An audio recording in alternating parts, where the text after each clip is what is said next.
The Russians, about once a week now, seem to launch either a big attack across the whole of Ukraine or an attack on Kyiv. And the attack last night on Kyiv was one of these moments where they used lots of drones, Shahad 136 drones, to cause as much damage as they could. It doesn't look as if it succeeded very well because the Shahid 136s are relatively easy to shoot down, but as they can be launched in bulk, if only a few of them get through, they do the damage. And these are the sort of debris that they leave lying around. The issue for the Ukrainians is not so much the Shahids, they can deal with those, but the prospect now that the Russians are going to get from the Ukrainians the Fatah 110 ballistic missile and the Zolfaga ballistic missile. These are ballistic missiles with ranges of 200 and 400 miles. Now, that would be a big plus for the Russians. As a result of that, the Americans look as if they're about to cross a threshold. They are on the verge of saying something they've never said since the beginning of the war. They will give the Ukrainians Patriot anti-aircraft missile systems. This is probably the best in the world. It's a very big system. It's very fast. It goes at Mach 4, 4 times the speed of sound, more than that. It can engage targets a long way away, more than 20 miles away. It's ideal for shooting down ballistic missiles of the sort that the Russians look as if they're about to receive from the Iranians. In reality, of course, these could shoot more or less anything down, but it would be a waste if you used them on cheap drones. These almost certainly would be used against ballistic missiles if the Russians are going to deploy them. And the message from America clearly is, if you're going to get ballistic missiles from Iran, we will give the Ukrainians the things to shoot them down.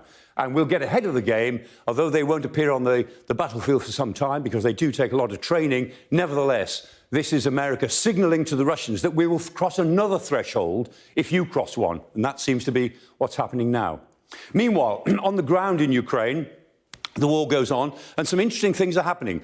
The Russians are moving more troops, it seems, out of the Kherson region, and they're moving even the airborne troops, the VDV troops, who are their best troops, and they're moving them up to the battles in Bakhmut and Crimea, which is where the battle is really ferocious. The Russians look as if they've made some lodgement now into the residential areas just to the east of Bakhmut, and they've got round a little bit to the south of Bakhmut, although I don't think they'll encircle it very easily, but they are making gains there, and they really intend to try to take the town. The Ukrainians are fighting back ferociously. The 93rd Mechanised Brigade are giving a very good account of themselves, but we'll see what happens. Meanwhile, in Crimea, the Ukrainians look as if they are going to push the Russians out of Crimea, and whatever happens in Bakhmut, as we've said many times, won't matter if the Russians lose Crimea, because that is the main target.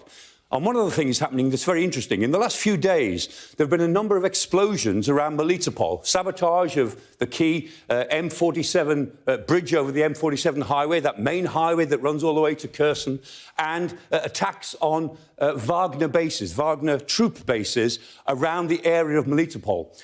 The view of most analysts is that the Ukrainians are engaged here in shaping the battlefield. They're doing to Militärexperte what they did in Kherson a couple of months ago, which is actually prepare the battlefield by cutting off Russian logistics now that Russian troops are getting thinner and thinner on the ground.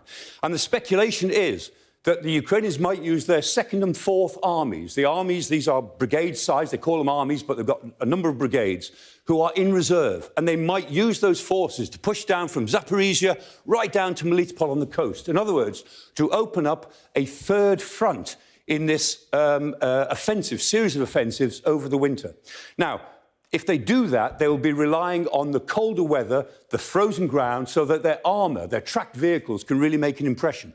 We don't know yet if they will do it, of course, but if they did, that would be another game changer in their attempt to win back as much territory as they've lost since the 24th of February.